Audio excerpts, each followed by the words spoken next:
আসসালামু আলাইকুম। এখন রোজার মাস, তো খাবার দিতে অনেকটা দেরি হয়ে যায়, প্রায় 10টা বেজে যায়, কারণ সেহরি খায় ঘুম থেকে উঠতে অনেক দেরি হয়ে যায়, তার জন্য খাবার দিতে দেরি হয়ে যায়। তা আবার খারাপ লাগে না, ভালোই লাগে ওদেরকে খাওয়াইতে। এই যে এদের খাবার দিছি, সবাই খাবারে ব্যস্ত আছে, সবাই খাবার খাওয়ায় ব্যস্ত আছে। ওদের এখন প্রায় খাবার শেষ, এখন পানি দিতে হবে।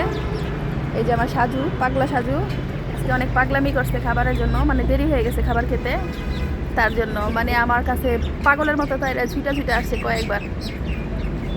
তো ওদেরকে সারাদিন দেখশন করতে মানে আমার কাছে অনেক ভালোই লাগে, খারাপ লাগে না। রোজা রমজানের দিন তো আমি সকালে খাবার দেই, বিকালে ইফতারির কাজে ব্যস্ত থাকি, আমার বড় ছেলেটা খাবার দেয়। রোজার মাসে একটু কষ্ট হয়ে যায়, তারপরও ভালো লাগে। তো সবাই দোয়া করবেন ওদের জন্য।